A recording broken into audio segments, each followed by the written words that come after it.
Hey guys, how you doing? Welcome to another edition of the Plant Spot. Today we're going to visit the Florida Green, and I'm standing here because I want you to see the biggest one that I have. This one's been with me for a little bit, so if you like this type of content, stick around. Let's talk about it.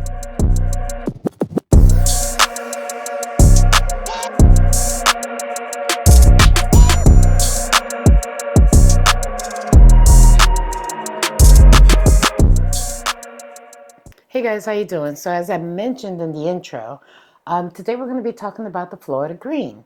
Now, I found some interesting things out that I didn't know. Did you know that the Florida Green was a cross between the Squammy and the Pedatum? I didn't know that. And did you know that these crosses were made back in 1950 by Robert McCauley? I didn't know that either. I thought he just did Macaulay's Finale. Eh, things you learn.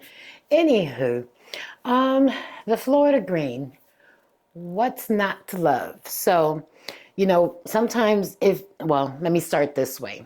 If you're looking for a plant and you've been into philodendron, but you've been growing, say, for instance, the Brazil or the heartleaf, you might want to consider this one. So the Florida Green for me has been fairly easy. This plant, I really don't have to do anything but water her and check her for pests. She currently lives in the plant room. The mother plant, as you saw, is in that corner up under a grow light, and this particular specimen lives on a shelf on the other side of where my husband films. What's pretty about it to me is that this is what the leaves look like when they first start out.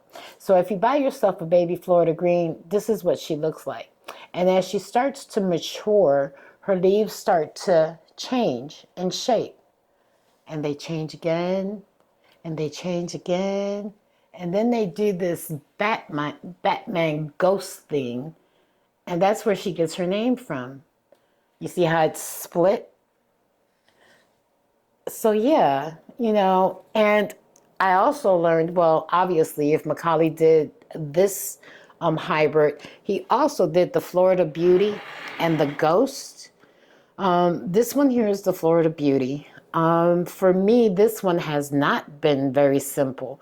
As you can see, I'm trying to propagate her, and she's been in this vessel for, I want to say, about 2 months now, and I don't see any root action, although I do see some growth points. But every time she tries to put out a leaf, it shrivels up and dies. So I'm thinking I may potentially take her out of this and put her in some spag, mixed with some perlite to see if that'll help her root a little bit better, because I don't want to lose her. She's very pretty. I like the variation in the color of the leaves. But back to the Florida Green. So the Florida Green, from my experience and in this house, it likes bright and direct light. This one lives up under, it gets light from a grow light that's aimed at it on the opposite side of the room. It tends to like temperatures between, I think it's like 55, 60 to 80 degrees. While they do well in ambient humidity, everywhere you research will tell you that it would benefit from a little bit of extra humidity. Now, this particular plant, as you can see, I have on a moss pole. I water this pole twice a week. And right now it's due for watering. She's crunchy, and that's why her leaves look a little bit droopy.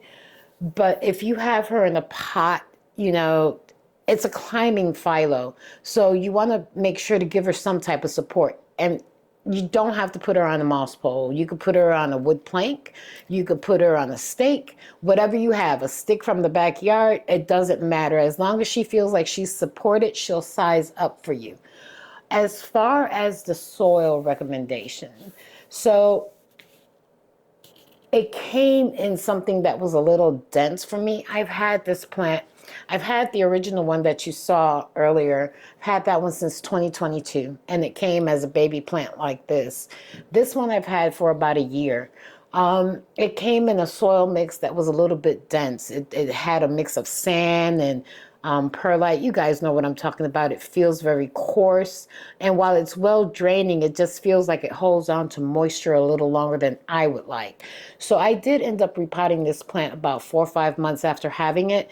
And I put it in the mix that I like. They benefit from being able to drain quickly. They don't like to sit in standing water. As far as fertilization, this one gets fertilized weekly. So every week with every watering, she gets fertilized. So today she'll get just plain water. And with her next bottle feeding, she'll get a mix of water and fertilizer. Let's see. Some of the other interesting factors. So when the leaves come out, they come out this lime green, like this one at the top, and they size up fairly quickly. They're real pretty and very dainty. They feel so soft and delicate when they first emerge. And I think that's really cool. Another thing to be aware of, I don't know if we can see it on this leaf. I don't know if you can see that spotting, or maybe it's only visible on the back side of the leaf. I'll try to turn it just a little bit without snapping it. That spotting is caused by the extra floral nectaries. Let's see.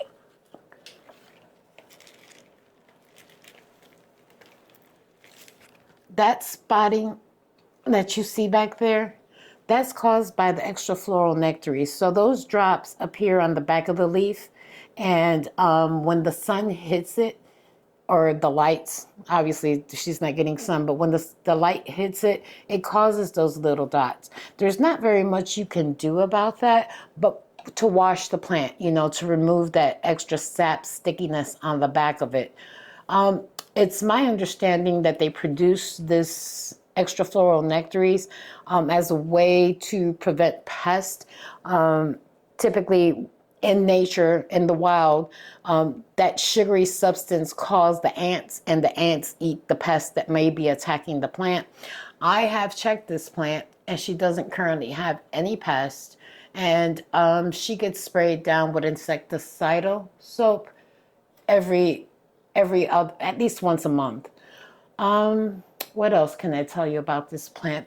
The petioles. So while they're not furry, they are rough. So the petioles have this, let's see, turn it maybe this way. Oh, this one right here. The petioles have this, she's gonna fight. The petioles have this texture that's almost bumpy, gritty, if you will. It's kind of cool. I don't know if that's a defense mechanism for her, but it's very similar to the squammy. If you've ever seen the squammy, it has that texture on the petiole, but it's a little bit, that the hairs are a little longer. It stands up a little bit more upright. Let's see. As far as pest, I'm gonna knock on wood. I have not had any pest pressures for this plant. But then again, I put systemic in the dirt at least once every 6 months to try to help to avoid that. I do wipe her leaves down because obviously she sits in that corner, and no matter how much we clean, it still gets dusty. The forced air, the air conditioning, all that stuff. So I try to wipe her leaves down as often as possible so she can photosynthesize. Yeah, I think that's all I have for you. So this is the Florida green, and this is the Florida ghost. There are a couple more. There's I believe it's called the mint, Florida mint, Florida ghost, Florida green. No, Florida ghost. No, the Florida ghost, Florida green. I think there's a mint one. I'm almost sure there's a mint one. And there's also one called the Florida Bronze. Now that's one that I actually like because it's very similar to this one, but the leaves are a bronzy brown color. Maybe doo-doo brown, maybe not. I guess that's just your opinion. But I'm looking for one of those. But anywho, at the end of the day, if you like philodendrons and you want one that's kind of easy to grow, The only thing I would say about this one is that she does need some type of support. Other than that, she is super easy to grow. This might be one to look at. I think you would really enjoy her, especially if you can get more than one vine on a plank like this one is. It creates a fuller version of it. You should look into it. And they're easy to propagate too. Anyway, I hope you enjoyed this content and this spotlight for today. Hope to see you soon again. Don't forget to like, subscribe, and comment. Thanks, guys. Bye.